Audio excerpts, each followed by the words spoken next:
Trail and Ultrarunners, what is going on? What's happening? Welcome to another episode of the Koopcast. As always, I am your humble host, Coach Jason Koop. And this episode of the podcast, I guarantee you, is going to hit home with many of you athletes out there. And that is because of the confluence of what we are going through right now. Coming off of the holiday season, everybody is setting New Year's resolutions, as well as many of you have your season set up and you know what races that you are aiming at for 2024. And the combination of all of those things leads a lot of runners to want to drop a few pounds, either in advance of starting their training or at some point during the training process in advance of their goal race. And that proposition is not as easy as it seems on paper. So to help set up a little bit of a blueprint and some framework for how you can go about doing this, I brought in one of our crack coaches, as well as one of our coaches who's also a nutritionist, Stephanie Howe, Ph.D., to discuss what she actually does with her clients and her athletes to navigate this particular landscape. And what I hope the listeners will take away from this is some sort of framework that you can use if you're DIYing it yourself, you want to lose a few pounds, what pitfalls are actually out there, and how you can manage the process if you are looking to optimize your performance, or if you are just looking to shed a few pounds to kind of get into the right area of body composition. I know that a lot of this has been taboo over the course of the last several years to even talk about. There's been a lot of bad practice within the coaching space and also within the nutrition space. And we start out the conversation with just that, how we can move through some of these taboo aspects to talk about this in an adult manner, in a manner that can resonate with everybody, and also one that at the end of the day is going to be effective and practical for you to implement. So with that out of the way, I am getting right out of the way. Here's my conversation with Stephanie Howe, all about weight loss for ultrarunners. Steph, thanks for coming on the podcast. Like I said earlier, I'm appreciative of your time. It's always hard to coordinate these things when we're talking about our European recordings, because it's like 6 a.m. for me. I know you had to wake up early, and I'm having my afternoon goûter right now. Oh, there we go. Very good. Very appropriate. So we're going to talk about weight loss and fat loss and body recomposition. I wanted to make sure I got all those terms in right off the gate for ultra runners. But I think that before we get into some of the really practical pieces of it, we have to rip the Band-Aid off on some of this taboo stuff that really has been kind of like going around over the last few years. And I was reminded of it maybe about a month ago when I was talking with some colleagues that there's honestly been some like really bad coaching practice that you and I have both seen in the arena around this issue. And I think when we see that, it makes coaches and practitioners a little bit hesitant to talk about this with their athletes, because they don't want to run afoul of any of the things that have been and rightfully so, going on, that are just wrong and bad practice, and forcing really low body weights and kind of just inappropriate things. And so before we talk about that, I want to rip the Band-Aid off on that, because there is a time and a place and a way to, first off, talk about body composition with athletes, and then second off, actually kind of like do it. So I'll turn the mic over to you as the practitioner, right? You've seen this whole arc of some of the things that have been going on within mainly the endurance athletic sphere, but also other athletic spheres. I wanted to get your thoughts on that first, so that we can just wipe the slate clean before we start talking about some of the practical elements of this. Yeah, there's a lot there, and it kind of comes from both sides of the spectrum, right? So having athletes or telling athletes to lose weight for performance in an inappropriate way, but then also the other end of the spectrum of pushing burgers, pizza, just pushing food, that's also not appropriate. And I see both right now. And you need to be somewhere in the middle. And to approach that, I think I come at it of first of all, read the person. Who are you dealing with? Are you working with someone who has a disordered eating past? Because you're going to treat them a lot different than someone who just maybe hasn't thought a lot about food and actually needs to learn about, like what different types of foods are and how to eat appropriately for health, for maybe weight loss, and for performance.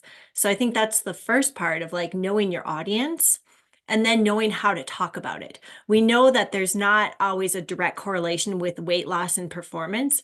Sure, there is some relationship there, but it's not necessarily that if you lose weight, you're going to perform better. And that's a big problem that we're kind of undoing right now, especially with like younger athletes, college age athletes. They've been conditioned to think that's a true narrative, and it's not true. And so you have to kind of decide where the athlete falls on that spectrum of, how do you talk to them about it? And I go back to science and just really talking about food. We'll get into it more, but not just about pure numbers, because the body is so complex. And if we oversimplify it to just calories in, calories out, and that equates to performance, that's doing a big disservice.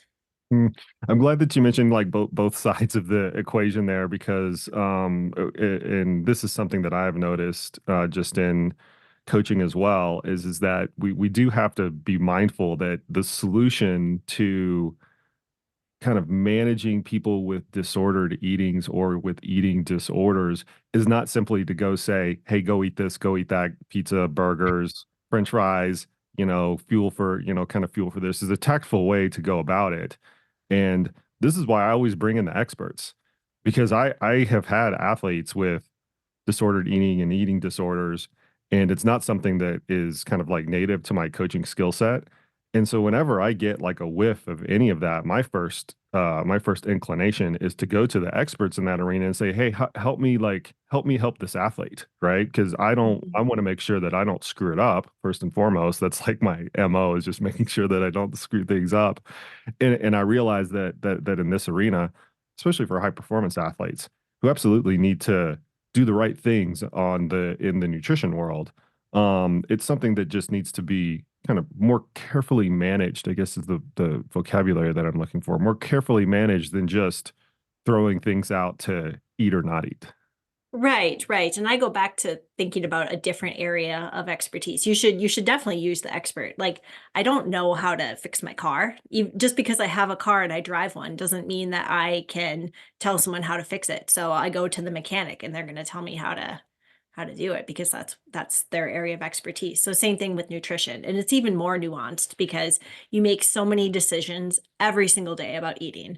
It's not just the actual physical part of eating, but you think about it a lot. We are marketed to, even when you don't know it, about food and nutrition and weight loss and diets and all of that. So yeah, it's really complicated. And you can hide behind a disguise of like, yeah, look at me, I'm eating pizza, but that doesn't mean you're eating healthy, right? That doesn't mean you're eating enough. And I think when we oversimplify it of like, yeah, just eat burgers and pizza, that still doesn't mean that somebody is eating appropriately for their health, for one. That's always the first line that we care about. And then two, for performance.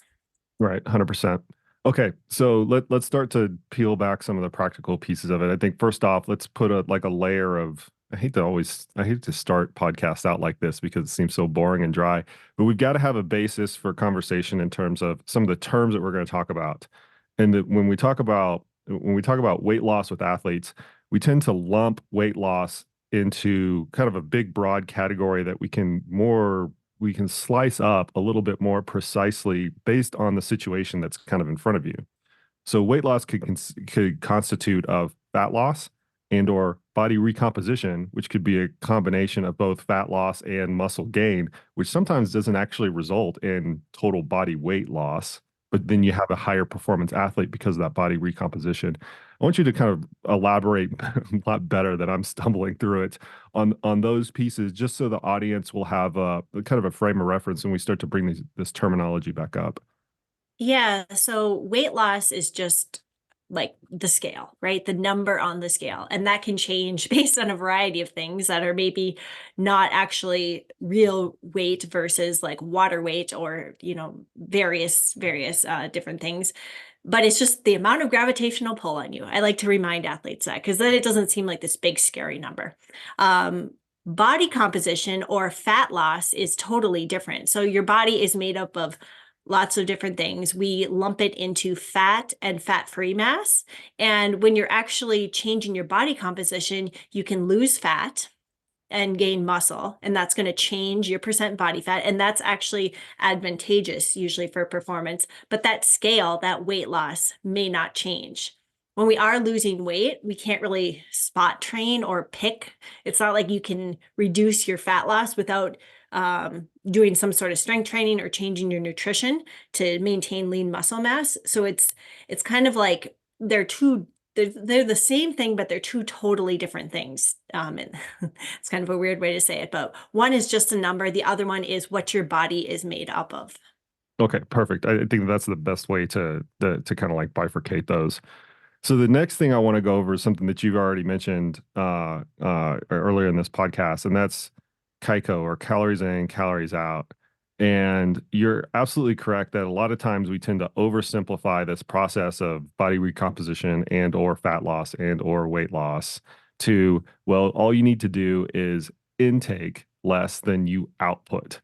And while from a pure thermodynamic standpoint, that is absolutely true. You kind of like can't get around it. The what goes in to both sides of those equations, and then more importantly, how people approach it from a practitioner's perspective, and then how the athletes actually kind of like implement this has a whole lot more nuance than just simply counting numbers on either side of the equation. So first off, let's like go over this kind of like CICO rule or CICO law, and then we can get into some of the more practical elements of how athletes might actually start to execute this. Yeah, it sounds really simple to treat your body like a checkbook, but it doesn't actually work like that because there's so many variables, like you mentioned, on either side that impact our metabolism, basically. And each person is a little bit different. So our bodies are really good at maintaining homeostasis. So they want to preserve where they're at. So they're going to fight in either direction, which is a good thing to some extent of like, if you have a surplus of intake, it's going to try to increase metabolism so that you maintain. The same thing happens when you decrease intake. It's going to try to change things so that it maintains. And so that can work in your favor or to your, I guess, against you if you're trying to change your body composition or weight loss. But things that affect energy intake are your diet composition. So what are you eating? Macronutrients and micronutrients. High fat diets, they can increase your energy intake. So that's definitely going to impact that side of the equation. A high fiber diet. Fiber is going to be non-digestible. So you're going to take in more than you're actually going to be able to absorb. Physical activity. We know just the duration of time that you're active, that's going to limit the eating window. So that can impact intake as well. Hormonal control, that's a big one. And I'm talking both reproductive hormones and appetite hormones, kind of totally different mechanisms, but they also can impact appetite and intake. Body mass, mostly body size. Muscle mass is going to impact your what you take in, and energy expenditure. And that includes not just physical activity, but also fidgeting, activities of daily living. Those are all going to impact that side of the equation. Well, and this is oh, sorry. Keep going, Steph. Go on. One side. One side. So the other side, and I've got a great figure that I'll send you if you want to attach here that kind of displays this really well. The energy expenditure side can be affected by your resting metabolic rate, so what we call metabolism, and that can be genetic. That can be different between sex. It can be different between age, physical activity level. It's not like a constant. It can kind of go up and down. The thermic effect of food, that's one that isn't really well known, but different foods take more to digest and actually use some energy to digest. So that can impact our energy expenditure as well. Physical activity, that's kind of an obvious one. Being sedentary, again, a little bit obvious. Body composition, so more muscle and bone is going to increase your energy expenditure and your total energy intake and composition of diet. So that's a lot of words I just threw out, but just to show you that it's not just in and out. There's a lot of different things and they work together. So it's just so intricate. And when somebody just looks at this is how many calories I took in, this is how many calories I burned, it's really not accurate at all.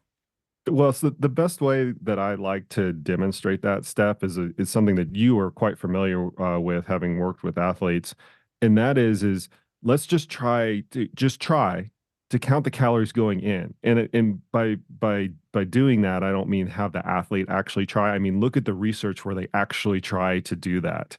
Right. And it is not like counting the amount of dollars coming into your checkbook, to use your analogy, or counting the amount of miles that you have just run, which are kind of like more easily quantifiable with the GPS watch. Or if you run around a track, you can easily count the laps on a track or anything like that.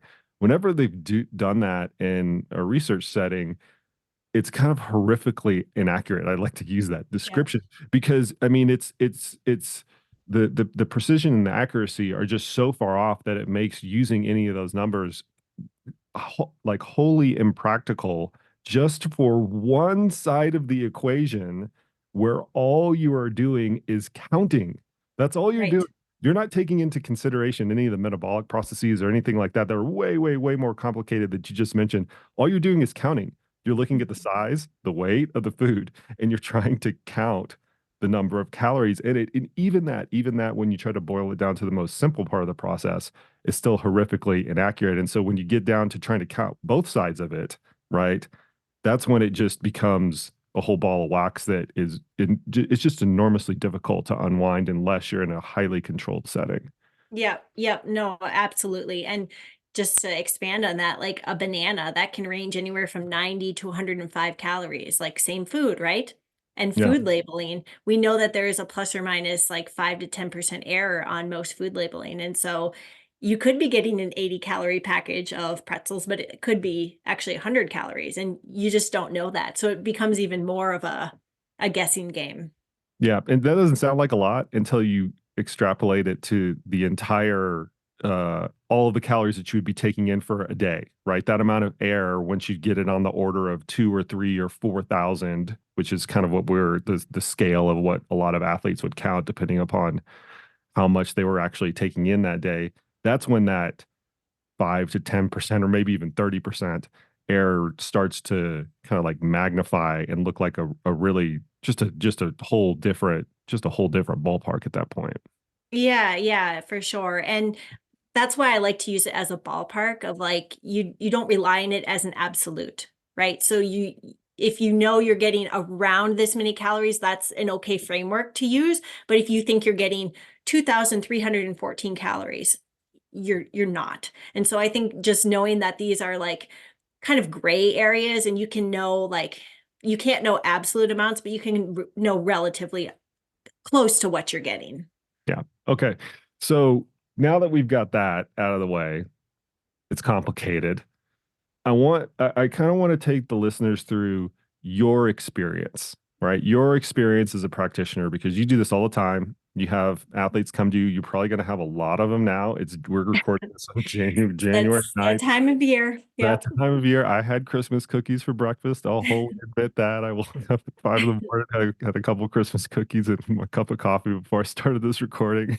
And there's going to be a lot of people in that situation. But there's also a lot of, then you combine this holiday season with what we experience in the ultra running world, where everybody sets up their season in this December, January, maybe even into February type of time frame. The lotteries have transpired, and the combination of both of those two leads a lot of people to say, hey, one of the things I want to do this year is I want to lose weight, lose fat, to go through some body recomp or something like that. So it's going to be topical and at the top of mind for a lot of people. And I think if people are going to a lot of people listening to this podcast, they're going to go and try to find a nutritionist. A lot of people Mhm, listening to this podcast are going to try to DIY it themselves. And mhm. irrespective of where they kind of like lie on that spectrum, I want them to kind of experience from an expert's point of view of how they would go through this process of somebody approaches them with those exact same goals. I had too many Christmas cookies, or I want to body recomp, or I want to get ready for this race, whatever basket of goals that they actually have. What the expert practitioner would actually go through when they are faced with that kind of day in and day out. So Mhm. what's the first thing? Like I always kind of go back to our, you know, this about me, Steph, like when we do any of our coaching reviews, what's the first thing that you do when you have an athlete approach you and they have one of these types of goals kind of in front of them? How do you start to unwind what you are eventually going to do from a practical standpoint, starting with the philosophical piece of it that you're going to try to get a fix on first? Yeah, so I think the first thing is trying to understand why do they want to lose weight? Is it 5 to 10 pounds of weight? Because that seems to be like most people seem unsatisfied with their weight and want to lose about 5 pounds, regardless of if they need to or if it's healthy or not. So I go back to what's the reason behind this? And then trying for me to read between the lines of like, is this a healthy goal? Or is this something that is maybe down the road of disordered eating? And that can be both subjective. So just asking a lot of questions, open-ended questions, getting to know them a little bit. And this can be done in, it's not like several sessions. It's like this can be done on a phone call of like understanding someone's background a little bit. And then we can also calculate it. So we can get some numbers too. And we can obviously use weight, we can use BMI, but those are really not that accurate in terms of health and if somebody is a candidate for weight loss. So I like to use body composition if possible. That requires that they get some sort of, they go in and get either a DEXA scan, or the easiest one is a skin fold, where they use a calipers to calculate out the percent body fat, just to get an idea of like, where is this person? And then we can also calculate something called energy availability. And that we can get into that more a little later, but that just tells us, is this person eating enough for their activity that they can actually afford to lose weight? Because if you have very low energy availability, even if you feel like you need to lose weight, you have to change your food and your eating habits first.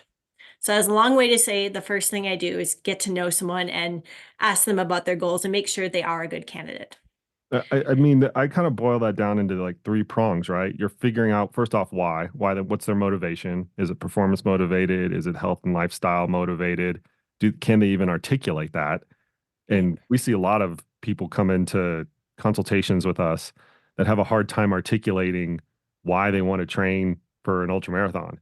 And I think articulating why I want to go through a body recomposition process or a fat loss process or whatever, that's because it's so inevitably more complex, that articulation takes a little bit more time to kind of craft. And the second piece of it is scope. Are you talking about a little bit of weight or a lot of weight? I'm just going to kind of put it into Right. it's from a gross perspective, and that starts to set. And I'm kind of if I'm doing any of your words disservice, Steph, please stop me. But that starts to set the time frame and maybe even some of the practical tools that you start to use with that athlete. Do we need 4 weeks, 6 weeks, 8? Do we need 2 years Mhm. to actually do this? Not dissimilar to an athlete that comes to us and say, "Hey, listen, I want to run under 24 hours in Western states. And last year I ran 28 hours and it was the best performance of our life or of my life." That might be a 2 or 3 year process, right? Mhm. Versus I was right on the cusp and I need to take 5% of my performance kind of like off the table. I need to improve by by 5%. And the third part of it is just what is their overall background, right? What's their current composition, right? Mhm. Like we would take in a fitness. I'm making the analogies to coaching because that's what I know the best. But that would be analogous to looking at their training, right? What training background are they coming from? Are they running 10 hours per week or 80 miles per week? Have they been running for 3 years or 5 years? You're taking in some sort of physical background or physical inventory of what they're bringing to the table, all in an effort to set up what you're going to do next, right? Like all Right. effort, like what are you even practically going to deploy based on the situation that's in front of you? Yep. Context really matters, and every person is different in all three of those goals. And so you have to know that baseline. That's why I just want to hit my head on a wall when I see like these, like the bullet points, like 5 things to do to like lose 5 pounds or whatever. It's like, oh, that's not how it works. Well, Gypsy, like, okay, if you want to train for a marathon or an ultra marathon, run more. Well, it's like, no Right. shit. Like, Right. to an extent. Like it's the same thing. Okay. I had set up this outline, and once again, me being the naive Neanderthal in the room, I wanted to start a construction where we talked about a couple of different scenarios that I would imagine you go through routinely. I don't know if that's the right construction, so you can feel free to like reorient this. But the construction that I came up with is you have an athlete that kind of wants to optimize their body composition for a performance down the road. We tend to think about that in mainly an elite level context, but that doesn't Mhm. have to be the case. There's a lot of athletes that have that have that as a goal, but they're aiming at something. I guess the point that I'm trying to drive through is they're aiming at a particular point in time for a performance perspective. And then we have a group of athletes that I guess is more generalized, and they want to get into kind of the right body composition like category, so to speak, right? They realize that they're not in for whatever reason, they're not in the category that they want to be in, and they want to, get themselves healthier, would lose a little bit of weight, lose a little body fat, and get them into the kind of the right range. I had initially thought that that might be the right orientation, but I want to like leave it up to you. Like, what is this typical scenarios that you might see? So then we can go how you would actually do it based on each one of those scenarios. Yeah, we can kind of go through it like that. Starting with the first scenario of somebody who has a race, let's say in the spring or summer, and they are a trained athlete, so they have been aware of nutrition, they've been training. They're maybe not overweight, but they maybe want to optimize their body composition for to get the best performance that they can. So they're leave no stone unturned. So with that athlete starting soon, like let's start now. This is great timing. We want to start as far away from the race as possible because nutrition for performance and nutrition for weight loss are kind of like different ends of the spectrum. And one is actually depriving your body basically of energy, and so that you change how your body is what it's made of. You're losing fat, you're hopefully gaining a little bit of muscle. And the other one is you're giving your body the fuel it needs to adequately train and to recover and to not be under any extra stress. And so those happen they're very different in how you eat and how you train for those. The other reason to do it away from a race is it's helpful to keep training volume a little bit lower when you're working on weight loss. And that's for a couple reasons. One, if you're really focused on food, you want to keep the activity a little bit lower so you don't want to keep activity high and decrease food because that kind of throws your metabolism the opposite direction. So it'll be like, uh-oh, something's happening. Like I'm like expending all this energy, I'm not getting food intake, and it'll kind of shut it down. We don't want to do that. We want to maintain metabolism. And then the second reason is that actually an increase in exercise or maintaining exercise and decreasing your energy intake can have a rebound effect on appetite hormones, more so in females than males. Females have a more robust hormonal response to a decrease in energy intake. So appetite can actually increase. And we don't want to do that necessarily when we're trying to lose weight. We don't want people walking around being hangry. So we want to keep training volume low. So doing it away from a race is a good idea. So with that first athlete, we've gone through the initial of like, why do you want to lose weight? Okay, yeah, it seems like maybe we could optimize body composition. I do like to get some sort of numbers if we're talking about small changes. I think that's important because we don't want to go too far, and preferably getting some sort of body composition. It's important to have someone, I think Skinfold is great because it's cheap and it's easy to do, but to have a trained professional. You can't have like, your cousin do it or your undergraduate who's in a kinesiology program do it. You want to have someone who has done hundreds of them before so that you're getting an accurate measure. And most Um, labs will can have you something like that.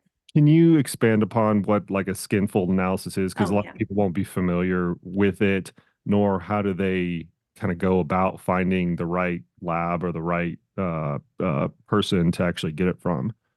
Yeah, so a skin fold is measuring the thickness of the skin of the fat in, let's say there's 3, 5, and 7 different areas. 5 or 7 is generally used because it's a little more accurate. So what that test does is it takes this thing called a calipers, and it'll actually just kind of like pinch the skin and measure the thickness. And then each of those goes into an equation. The sites are like the back of the tricep, the iliac crest, the thigh. There's kind of like different areas where we have different amounts of fat stored.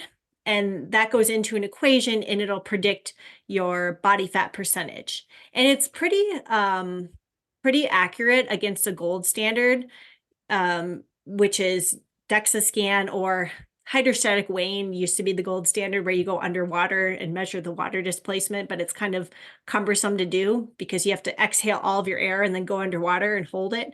That's Okay. kind of uncomfortable to do.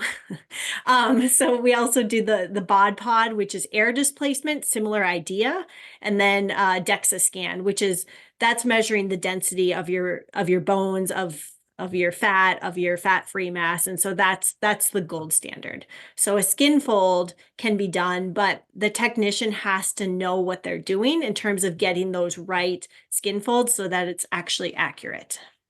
And what about any of the smart scales that people want to use for the same process? That'll just, you stand on it, it uses the electrical impedance that's flowing through your body, and then it'll spit out a number. It's, it seems like a very low friction way to get at the same thing. Yeah, I wish those worked.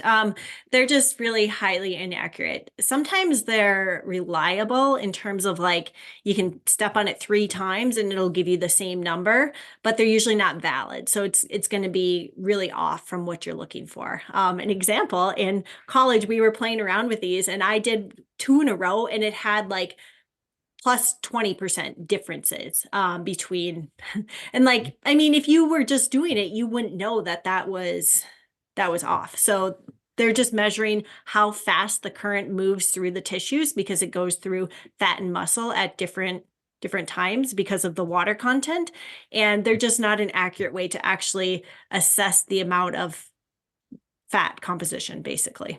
I've stood on one before with a liter of water and consumed, so I weigh the same, right? And Yeah. consumed that liter of water while I was standing on it for, 5 or 10 minutes and watch the numbers like move as that process kind of like takes place. So Yeah, but it's to your point. unfortunate because they're very common. They're an easy tool to use, but they're not accurate. Okay, so you've got this kind of I keep calling an inventory, right, of things that you're taking in with a particular athlete. At what points will you then kind of reassess those pieces, right? Because you have weight, which you can take all the time. You can choose when you actually want to take it. And then you've got this body composition piece. When are you setting the framework to like eventually reevaluate that? And then how you help setting up the uh uh, either the goals or the steps to get to the end goal? Yeah, that's a great question. So the first thing is, again, it goes back to the athlete and what their relationship with is with their body and with food, because that's going to change how many check-ins with numbers we use. Because for some people that's not appropriate, but for this example, if we've decided that yes, some weight loss or some body recomposition is a good idea, then generally they're probably in a place where they're able to talk about it. They're able to talk about food and weight and not have that be triggering. Um, the first thing I do talk about with these athletes is food, right? Because you're not eating grams, you're not eating calories necessarily. You are, but you're actually eating the food, right? You're eating an apple, you're eating a burrito. You're not eating, like the macronutrient distribution that I prescribed for you. So that's an important piece. I think that gets overlooked of like, we just focus on numbers too much. And as we described earlier, if that's that can be wildly inaccurate. And so thinking about food itself is the most important thing. So when I start with a person or an athlete, I have them log their food. This is probably the least fun part of it. I have them log for 5 to 7 days. They write down everything that they eat. And that's really a cumbersome process, but it gives so much good information. And from there, I analyze what's their average intake, their caloric intake, what are their macronutrients, so how many carbohydrates, fat, protein. Sometimes I look at some of the micronutrients, but primarily we're just looking at the macronutrients, the energy yielding nutrients. And from there, we look at what foods are making up that distribution. And because we do care about the numbers, but we do care about where those numbers are coming from as well. So we look at food, we talk about food, and then I kind of give them a week or two to try to change some things. And then when I check in with someone, usually the first thing I ask is, how is your energy? Because that's a really good indicator of where they are on the scale of, are they getting enough? Are they getting enough carbohydrate, enough protein? If their energy is kind of wavering throughout the day, when are you crashing? Is it in the afternoon? That might mean that you need more protein. Are you feeling like really heavy legs when you're out for a run, or just really fatigued? That might mean you're low in carbohydrate. So I start with the subjective, like kind of get a gauge on how each person or how they're feeling with some of these changes, and then talk about numbers. Okay, so let's see what you're getting. And usually from there, it's like we'll have a recheck in usually 3 to 4 weeks of like a body composition or a weigh-in, because it takes some time for those changes to actually translate into weight loss or into changes in body composition. They don't happen on the scale of days, they happen on the scale of weeks to months. Okay. And Okay. Hold on though. Sorry, I don't want. I want I'm to. just going, Yeah. I want to give the because I know I'm going to bring up the questions that I have because I think that'll be a good surrogate for the listeners. So you go through this initial process, log everything you eat, 5 to 7 days. You look at it and you're telling them to change something or keep everything the same if yes. you actually see that. I want to get more detail on that process because that's ultimately what people are trying to DIY it themselves. They're like, I know what I eat every day. I can go and log it, but then I don't know what to do with it. It's like they're training, right? Yeah. Look at all Yeah. my stuff in Strava, but I don't know like how to manipulate it to make myself a better athlete. So, what are some of the things that you go through initially when you're looking at that food log based on this athlete who's got a performance goal, right? That are kind of come top of mind or some of the more frequent themes, and then how are you determining what they actually change or manipulate for this first part of the process? Yeah, that's a good question. So I calculate out their energy needs based on their demographics, based on their goals, based on a lot of different things about this person, to get an idea of how many calories do they need. Because if you put it into MyFitnessPal or you Google it, it's going to be, again, really inaccurate. The 2,000 calories per day, that's just a generic number, right? So people are going to need different amounts, and we can kind of decipher how much they need based on their individual characteristics. That's not something that's easy to calculate on your own. You could use the Harris-Benedict equation, which we could link to, and that gives kind of a better idea. But it again, there's so many factors that go into it. So that's an important piece to calculate out, and to maybe work with a dietitian or a sports nutritionist to actually find out what are your needs. When we know the overall calorie amount, then we can break it into how many carbohydrates, how many grams of protein, and how much fat do you need. And that breakdown is kind of determined by the goal. So we know generally like how much of each you need to be healthy, or for an endurance athlete, how much you need to train and recover. But when you're talking about weight loss, those numbers shift a little bit, because you want to make sure that you're maintaining lean muscle mass. So again, getting enough protein, and then also still keeping enough carbohydrate in there, but dialing it down enough that you're actually able to accomplish weight loss. That's probably the biggest change, is the shift up in protein and the shift down in carbohydrates. So we're talking about like 25 to 30% of total calories coming from protein, and about 40 to 50, probably closer to 40 coming from carbohydrate, and then the rest is going to be like 20 to 30% from fat. And that's different from an endurance athlete where we're going to say 50 to 65% is going to be carbohydrate, 10 to 20 protein, and then fat is usually around 20%. So we're really dialing up those protein needs. And that is for someone who's used to eating for performance, that is a pretty big change. But that's something you can calculate on your own. If you use MyFitnessPal, you can track your intake pretty well, and then it will break down for you your carbohydrates, protein, and fat. So that's an important piece as well, is knowing not just your overall energy, but what are the different components. Let me ask you this. We went over earlier just how difficult it is in a research setting to get an accurate calorie count and macronutrient composition for even people who do it for a living. So when you're looking at this and making suggestions, hey, we're going to titrate this up or titrate this down, how do you calibrate that for the athlete, knowing that at the end of the day, you don't know if you're really getting 20 grams of protein or 18 grams of protein or 1,000 calories out of this or 1,800 calories out of that? Like, how do you start to manage that with the athlete? Yeah, so that's why we take the average to get kind of more of a global idea of like what's their intake. And then we don't just say like exactly 2,500, right? It's like this is the shoot for this or around this amount. And for me, I know it's probably going to be, a little bit up or down from what they actually wrote in there. So we just try to use the trend, right? Let's say you're getting, I'm just going to make up numbers. Let's say you're getting 350 grams of carbohydrate.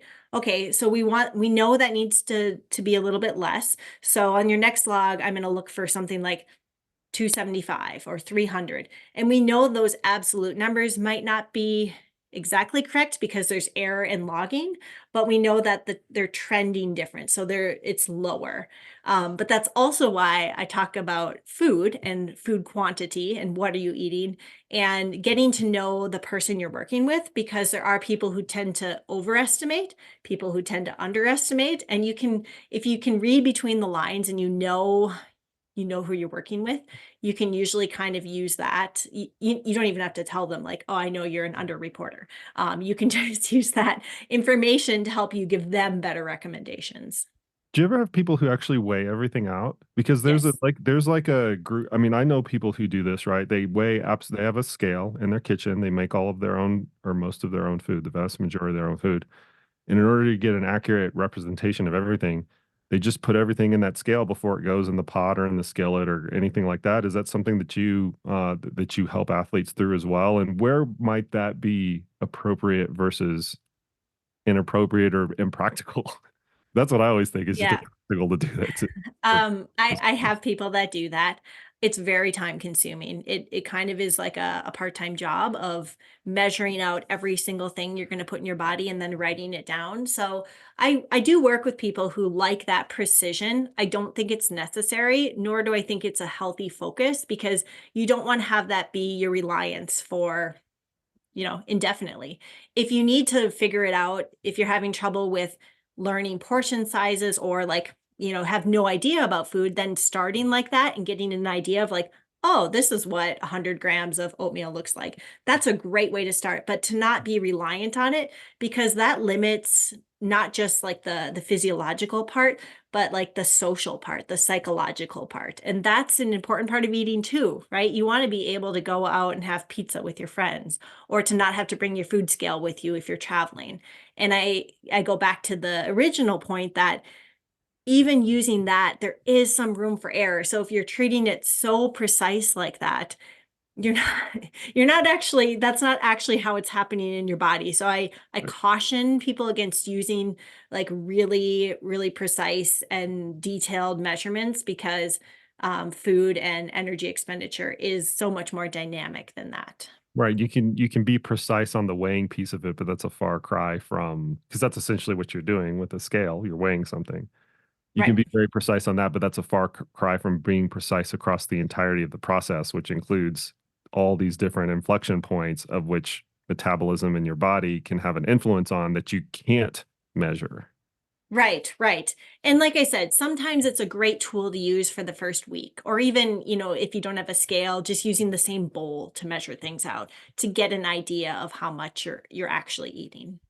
Okay, so you've gone through this initial process, 5 to 7 day log. They go through some changes that you have that you have instructed them to take for about 4 to 6 weeks, and then they have a check-in. Right, we can make Mhm. this analogous. I'm going to use my training analogies again to a field test or a race, or if you start to scrutinize, the workouts to a great extent. Right, a lot of people will do this. I know I always run this hill at 23 minutes or whatever, and I'm going to go try to run it faster than that.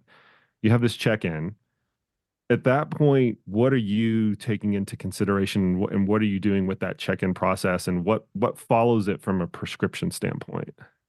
Yeah, so we hope to see some changes, hopefully in body composition, and not big changes though, because that usually with nutrition and body composition, they're slow changes, and that means they're sustainable. So yeah, you could lose weight in a week, but it's going to come back on because that's not a sustainable way to do it.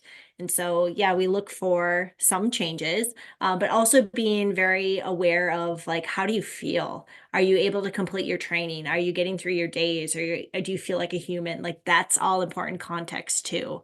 And then from there, reevaluate the goals of like, okay, this is working. We see some changes. We're going to have to re-change how you're eating now because your body adjusts to that amount, right? So if you dial it down to, like 300 calories less, you might have to dial it down a bit more, maybe bump up protein even a little bit more to then get over the next hurdle because it's not like a linear relationship where you just will keep declining, right? You have to change things up. So the check-ins 4 to 6 weeks, that's a good kind of time frame, but it's also helpful to have like weekly. So if you are working with a dietitian, the weekly just check in of like, hey, how are you doing? Because nutrition changes, as I mentioned earlier, they're a lifestyle change. There's so many decisions you need to make every single day. It's not like training where you just complete the training, right? You check the box. Like I did it today, I did my hour run. It's like you actually have to think about your breakfast. Then you have to make your breakfast and eat it. And then, oh, maybe you're hungry at 10 a.m. and like have a snack. So it's like all of these things. So getting the benchmark measurements, numbers, 4 to 6 weeks, I think is a really good time frame. And then kind of going from there of like, okay, set some new goals, work on those new goals, and then have another check-in. You mentioned that the progress is not linear, but that doesn't actually describe what it typically looks like. Is it stochastic, like in terms of it, the start point, the end point, and then it kind of has this wavy line in between? Or does it follow like a prototypical pattern? Because we kind of like run into this in fitness and people run into this in nutrition all the time, where they want to extrapolate whatever happens in the first part of the time frame for the rest of the time frame. I improved by 2% in the first 4 weeks. So 12 weeks from now, I'm going to improve by 6%. I did the math on that correct, right? 2%, 4%, 6%, right? Yeah. Okay, here we go. I got that easy math correct. But so how does it actually happen? How do you like counsel people through that? Because, you mentioned it's not linear, but should they expect more in the beginning, more in the end from a performance perspective? How are you actually trying to like taper that in and take that into consideration? Yeah, oftentimes it's more at the beginning. And at the beginning, meaning after 2 weeks, we usually don't see changes in the first couple weeks just because the body is trying to maintain Yeah. homeostasis. So after we get past that initial block, yeah, it's usually fairly quick. And that can be really exciting, but then it'll sometimes plateau. It can even go back up. And that again depends on a lot of different factors. With females with the menstrual cycle, if you're eating more fiber, if you have more water retention, there's a lot of different reasons. So we can see it kind of go up and down, oscillate a little bit, and then it can start to decline, but it's usually at a shallower rate than that initial starting period. So that's a really challenging time because the initial like I guess, novelty of the weight loss and seeing that progress has worn off. And then you're also like, I've been doing this for so long. So it's like a hard thing to keep going. And that's where, again, it's good to have just some touch points of like, you have a check-in coming up, or you have a call coming up, just for that accountability, because it can continue to go down, but it's probably going to oscillate a little bit, and it's not going to be as quick as the initial weight loss. Okay. We've been on this scenario just to reorient the listeners and to reorient myself, where it's the performance part of the equation is a high priority, right? I want to get my body composition to a high performance scenario based on I'm starting here, I'm going to go there, and then that's that. Once that peak has occurred, most likely that high performance scenario is kind of like gone away. But there's another category that we mentioned earlier that people just want more of what I'm going to call a general recomposition. Mhm. They they just realize that they need to lose body fat, lose weight, and or recomposition, and just get them into what they would consider like a more, I'm going to use kind of a callous term for this, but I don't know how else to describe it, a more acceptable range, right? Or what, however they're determining that, a more acceptable body composition for them. So it's almost like a phase shift, right? I want to do some work and I want to get here and I want to have that be my new body composition for forever. I don't need to optimize it. That's the word I was really trying to look for. What makes, or does anything make that situation different from how you would approach it based on what we just went through, where you're doing these 4 to 6 weeks check-ins, you're doing an inventory, and there's this like sort of, kind of like not linear progression part of it. Does any of it change when that is the case? And the reason I bring this up now, just to reframe it even, just to reframe it again, is we are coming off the Christmas season, the holiday season, where people go through there's a lot of people that are going to go through a period of weight gain just because of everything that kind of goes around to it. And I imagine there's a lot of people that are in that situation that are just like, I need to take January, February, and March and just get myself reset, get into a different body comp, and then just let the rest of the year take care of itself. So Mhm. what would you do differently, or how would you set it up based on that being a goal? Yeah, so some of the training and the weight loss can happen concurrently with that scenario, because just the fact of starting to train a little bit more, like not that they weren't training over the holidays, but maybe a little more focused, and then just bringing some just acknowledgement to the diet itself, to actually eating better, that can actually help them to lose weight just by doing things, just by eating a little bit better and training a little bit more. So we don't have to worry about really reducing caloric intake and keeping training volume lower. They're just going to actually lose weight because they are being more active and they're actually eating a little bit better.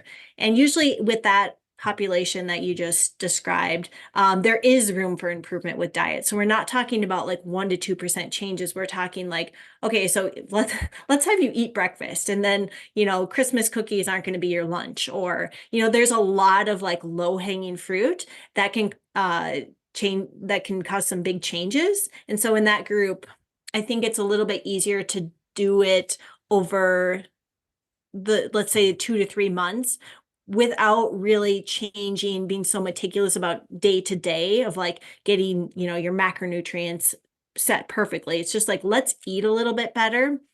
Think about what you're eating. And then usually some of that weight loss is going to happen naturally. Yeah, I mean, okay, so I think that's kind of a little bit of a stark difference because in the first scenario, in the high performance scenario, it just seems like you're being more meticulous about the macronutrient composition and altering components of that in order to make sure that the training can kind of continue at a really high level, essentially, because they're training really hard. Even if they're in a period of lower training, they're still training hard. But in the second scenario, you mentioned the term low-hanging fruit. I mean, you're literally like picking things out of the inventory that they're giving you, out of the nutrition recall that they're giving you, and say, let's just alter these few things and let that run its course. Am I encapsulating that correctly? Yeah, for the most part, and mostly because with the high performance athlete, they have such small margins to really make a difference. So those small changes in the macronutrient composition are all we can really tweak, right? We can't really just say, like, just focus on eating a little bit better because that's not going to do a lot because they probably are already eating pretty well. Whereas in the second scenario, just bringing some attention to what they're eating can help them to eat better.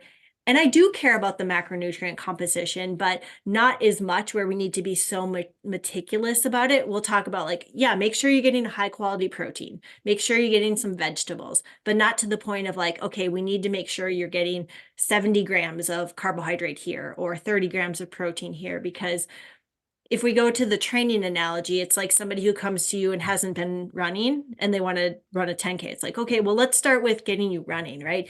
We could have them do like a really specific training program, but just running every single day is going to kind of get them closer to that goal. And then as they get more fit, they have a base, then we'll add in the specific intervals or the long runs.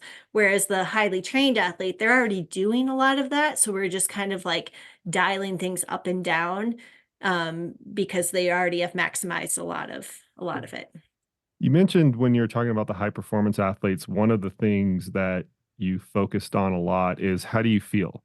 How your Mhm. workouts going? Do you have a lot of energy? Can you complete your workouts to, the same extent that you used to before we made this change? Does that change or does that strategy change at all in the second scenario? Do you put as much emphasis on did you do your intervals? How do you feel, during your run? That subjective component to it, does that lens change a little bit in that second scenario? A little bit because they are going to feel generally, and more so with hunger and appetite, because they may actually have some changes in that. They may feel a little bit hungry because we are trying to change over their eating habits, and that there is going to be a response to that. But I always do care about how someone's energy is, especially day to day, because we care about performance, but we care about health and being a person who is able to function first and foremost, I think. So yeah, if you dial down your intake, but you're just barely getting through the days, that's not sustainable. It's also an enjoyment piece of it, right? If you want to Right. talk about sustainability and you want to talk about doing making changes that last for years, not just weeks, they have to Mhm. actually and they certainly can't resent the process, right? You have to like No. move the negative part of it. And if they're constantly feeling poor or out of whatever, then you're typically setting yourself up for a short-term adaptation that is normally reversed at the end of whatever intervention that you're doing. And it just kind of goes against that sustainability concept. Yeah, absolutely. And eating is more than just physiological, right? It's a very social thing, and we get a lot of enjoyment out of it. And that's why diets that cut out a certain food group or really limit what you can take in aren't sustainable for the long run. And we didn't even go into diets here, but sometimes those work because they just restrict the amount of food you're able to eat. So on a, let's say, low carbohydrate diet, there's just so few foods that you can eat. Or on a low FODMAP diet, there's just a lot less available. So some weight loss is going to happen, but it's usually not sustainable to eat like that forever. And so yeah, then it's gonna it's gonna reverse and usually rebounds, and it usually rebounds a little bit higher than where you started from. So it's not a good like cycle to be in.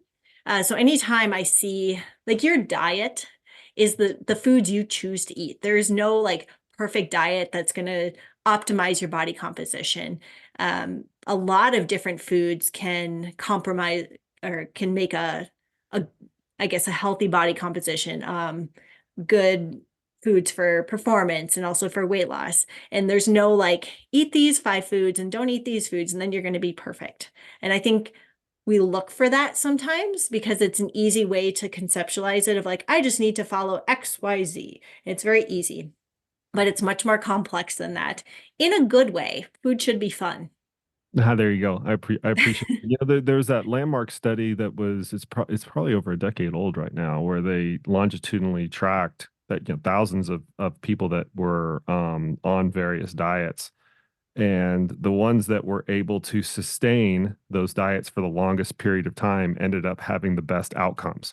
So it didn't matter what the diet was, Mediterranean diet, a vegan diet, vegetarian diet, whatever. They identified with it and they stuck with it for a long periods of time, focusing on the sustainability aspect of it, those were the ones that produced the best health outcomes over long periods of time. We say the same thing about training. You're more consistent Yes. over long periods of time, over years, that's going to produce the same outcomes. It's the same thing here. So, well, you might get the one trick pony of I'm going to cut out Christmas cookies. We're going to pick on Christmas cookies since it's past Christmas. I'm going to cut out Christmas cookies or cut out this one food group, which is really typical. Well, you might get that one trick pony in that initial part of the weight loss.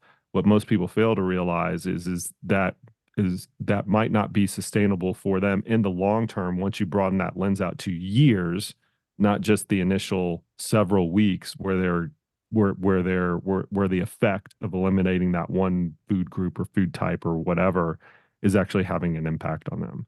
Yep. 100%.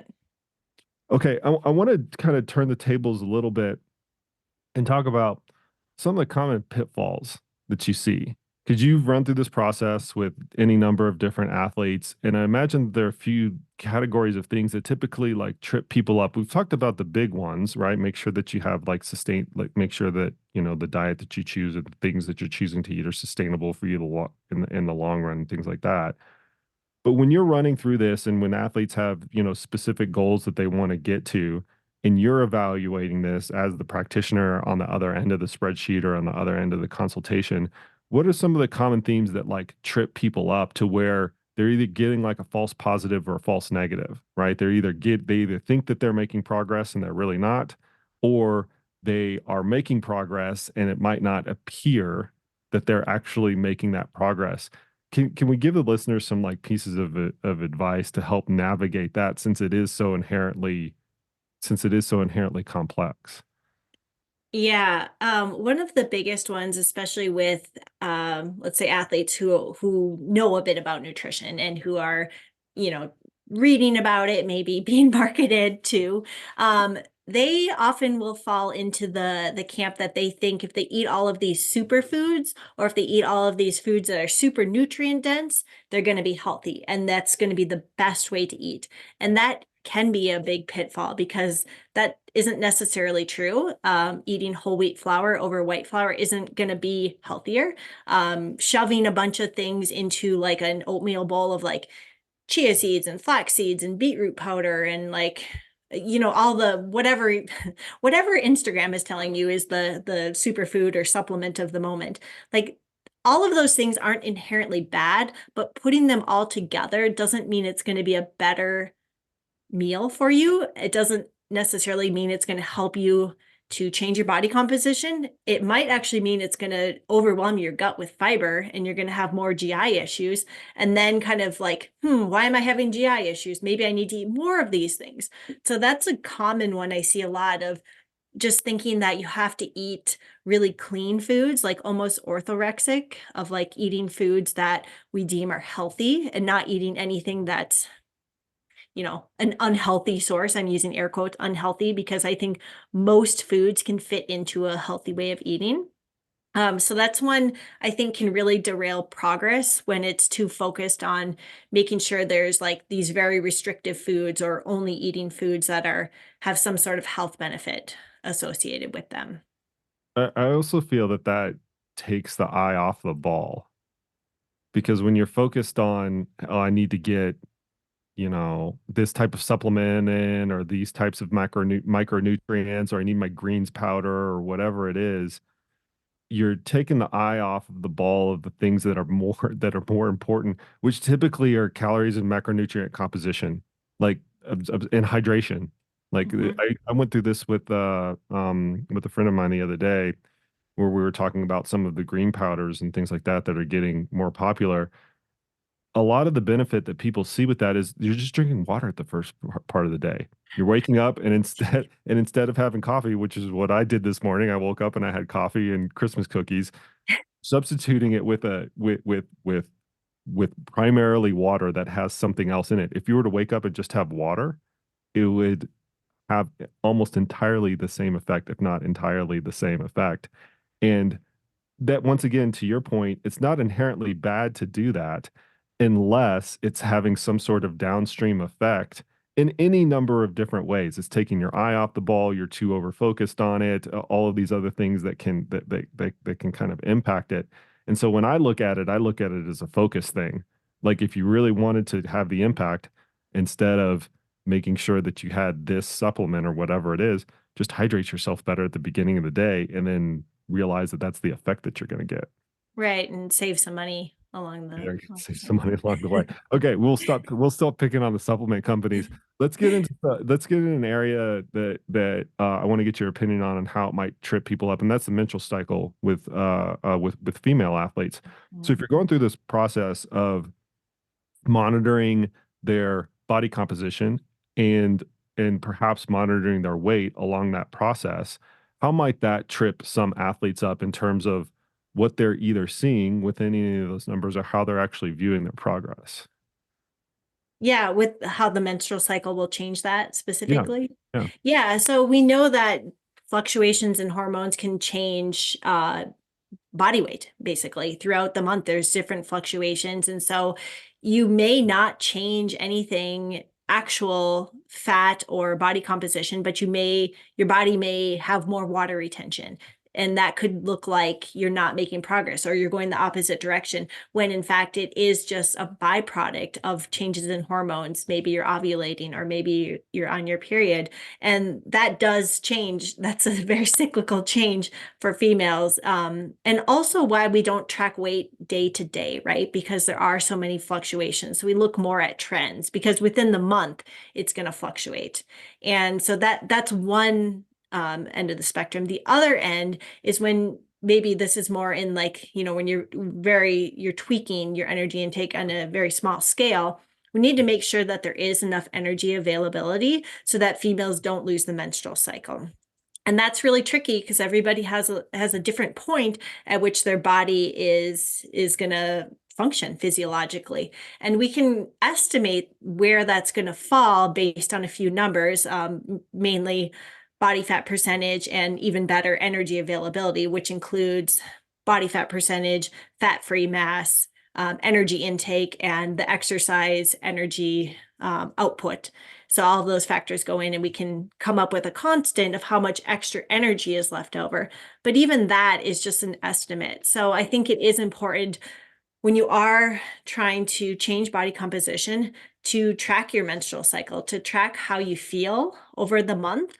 That's just good anyways to know how the different hormones are going to affect you, both appetite, energy wise and training wise, but then also to make sure that you actually are still having a cycle. I think that's something that we overlook sometimes. And that's not just in the elite athlete, that's in any person. Because if you're changing your intake to like a, high, changing your intake quite a bit, that can impact your menstrual cycle. And even if you are carrying more weight than you'd like, and maybe you are still in the healthy range based on what numbers say, that doesn't mean that you're healthy if you're not having a cycle. So if you have an athlete that, let's just say they have a regular menstrual cycle coming into the process, right? Mhm. You start to introduce an energy deficit.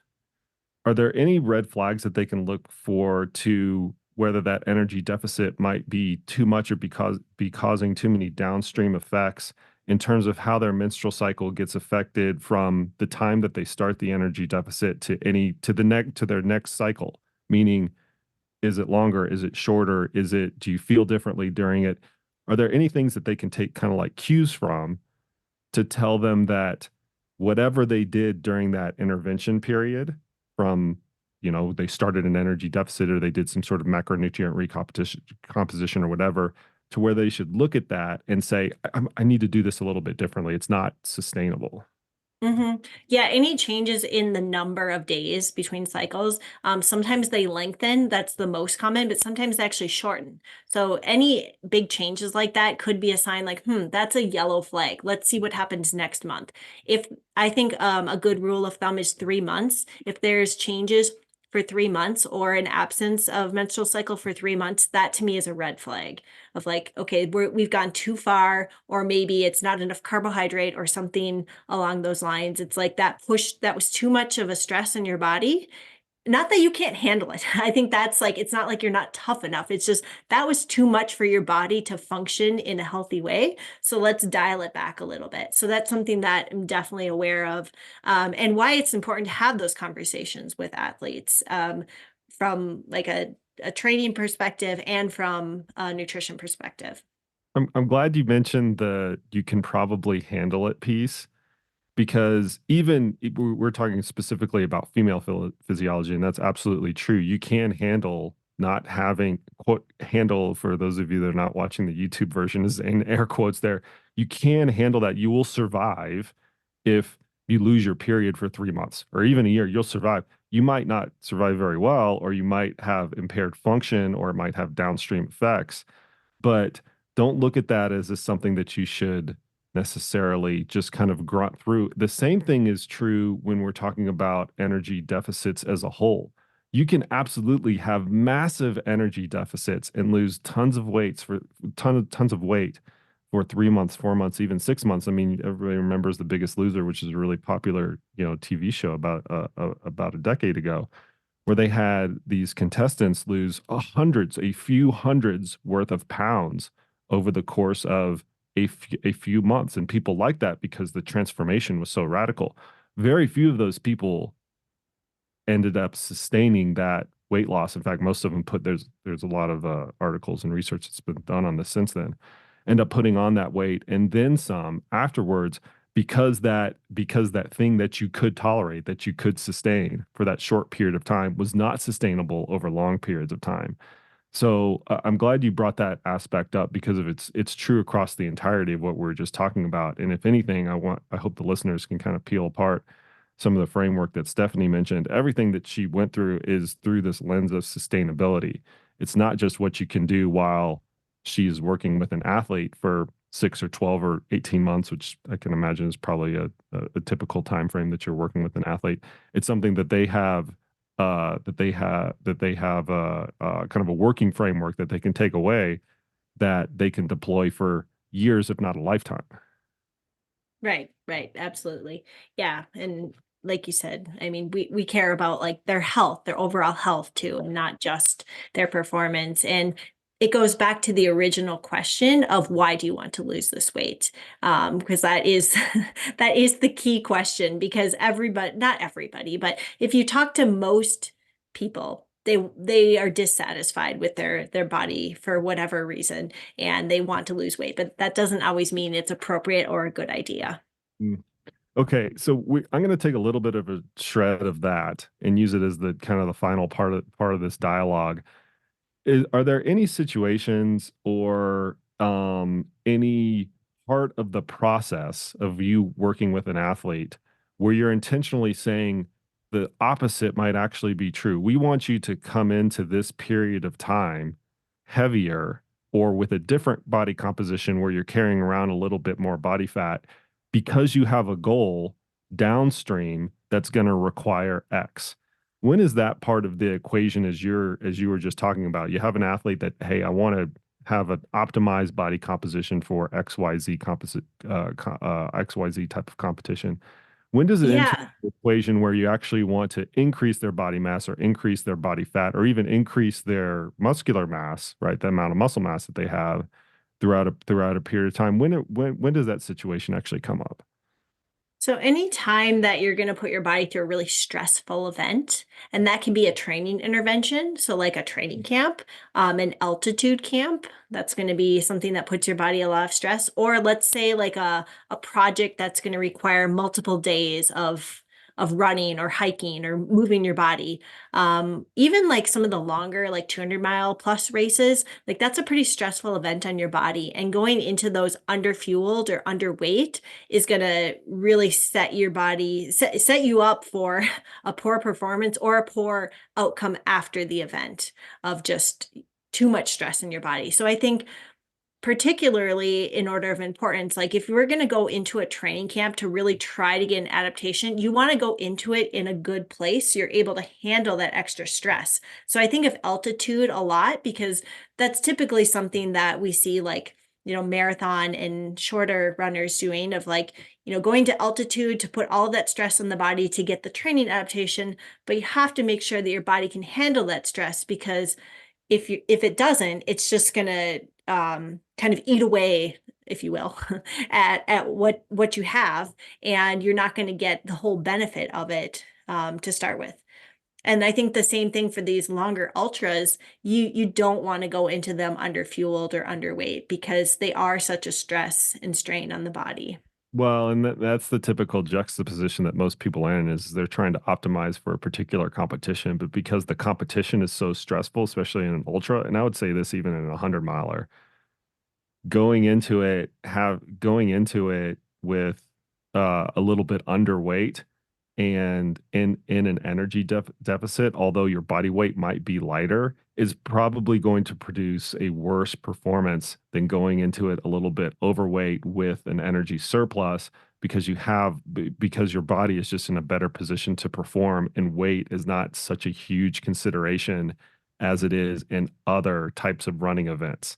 Because we have to realize that a lot of you mentioned this at the very beginning of the podcast, a lot of the misconceptions about how weight impacts performance. And what I mean by that is a heavier weight negatively impacts performance in endurance events comes from this legacy of analyzing the 5,000 meters, the 10,000 meters, the marathon, and how that impacts running economy and all these physiological variables that we can very tightly correlate with performance.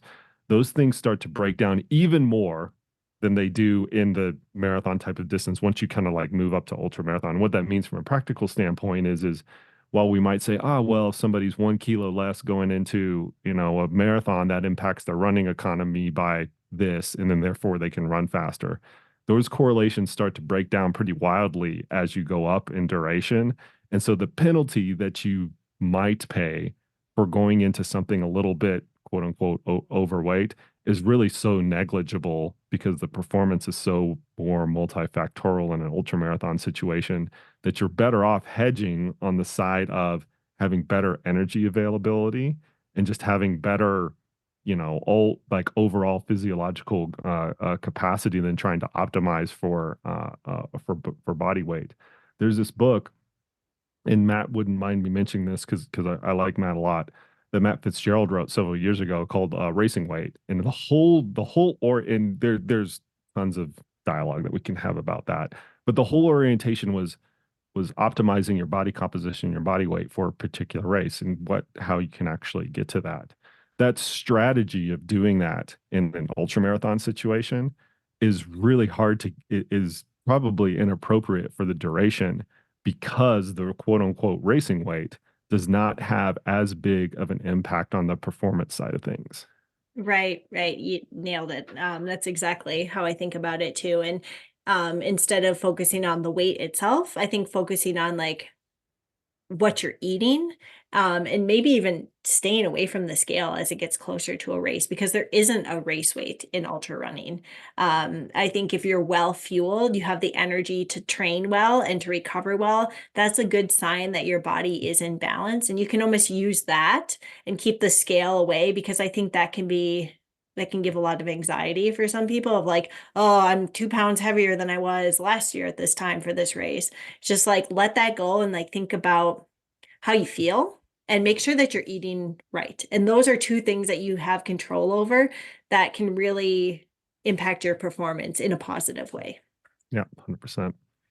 All right, Steph, is there anything you want to leave the listeners with before we break here and you get to go to Well, Sunday I school? think, we kind of talked about like the being careful with weight loss, but there is a healthy way to do it. You can definitely do it if it is a goal.